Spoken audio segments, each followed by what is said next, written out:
अस्सलाम वालेकुम। एक और वीडियो अली शाहिद की तरफ से। तो आपने क्यूईटी की तैयारी की, आपको एसबीआई की तरफ से इंग्लिश भी पढ़ाई गई, मैथमेटिक्स भी पढ़ाई गई और एनालिटिकल रीजनिंग भी। अब नेक्स्ट स्टेप है कि आपने आईकैप की लैब में जाना है, आईकैप की डेजिग्नेटेड लैब में, और वहां जाके क्यूईटी का पेपर दे देना है। लेकिन वहां क्यूईटी का पेपर देते हुए जो सॉफ्टवेयर यूज होगा, इट इज वेरी इंपॉर्टेंट कि आपको सॉफ्टवेयर को यूज करना भी आना चाहिए। तो यहाँ मैं आपको सॉफ्टवेयर से थोड़ी फेमिलियरिटी करा देता हूँ।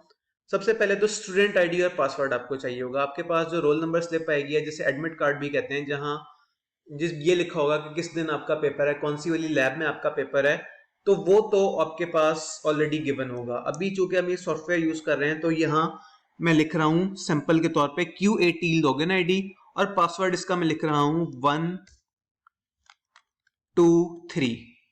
लॉगिन पे क्लिक किया तो आपका लॉगिन हो जाएगा। ये ले, मैंने लॉगिन पे क्लिक किया। अब चेक करना, आपके सामने पहली स्क्रीन आ रही है Q80 सेक्शन ए इंग्लिश।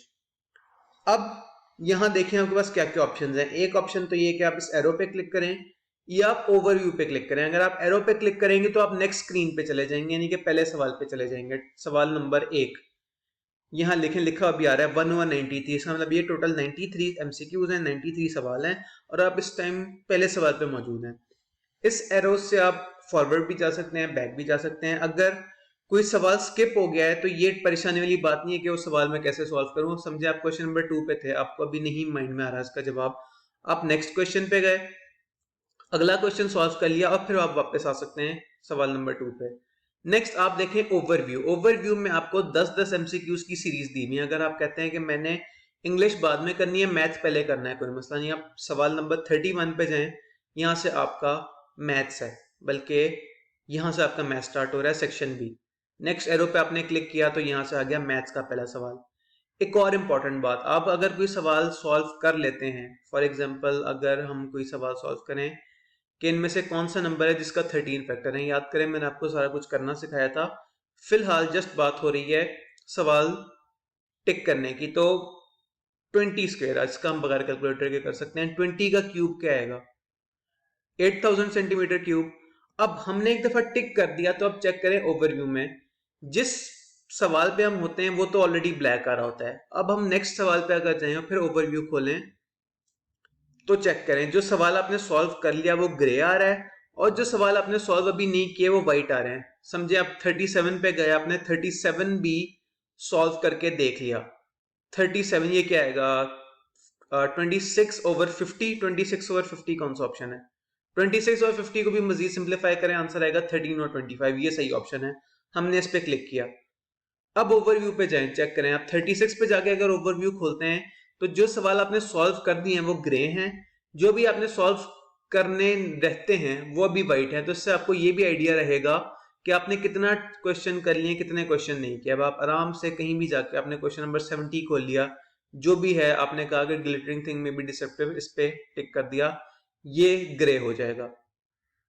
तो ये ओवरव्यू आपको समझने में मदद करेगा कि कितना आपने क्वेश्चंस कर लिया। एक दफा बाकी फीचर्स भी देख लेते हैं।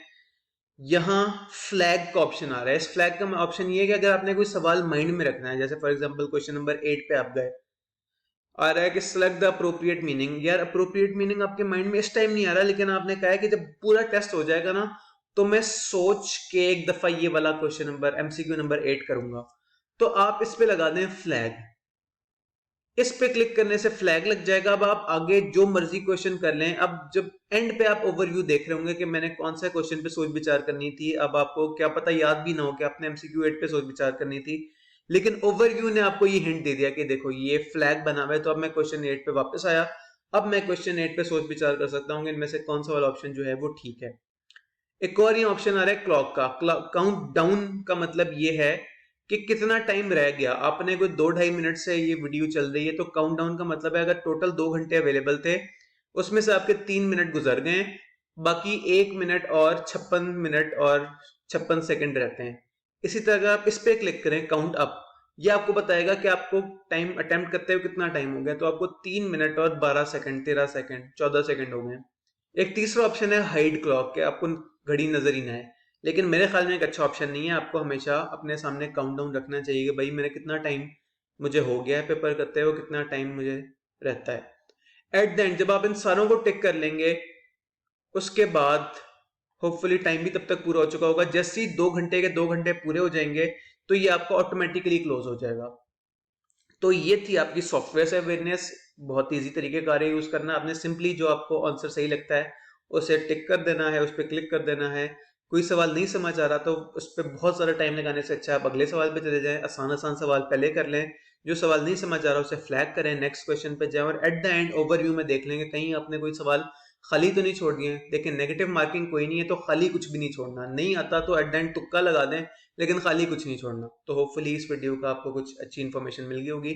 अब जब कुछ दिनों बाद अब आप आई कैप के सचमुच के एग्जाम में बैठे होंगे तो आपको इस किस्म की कोई इशू नहीं आएगा।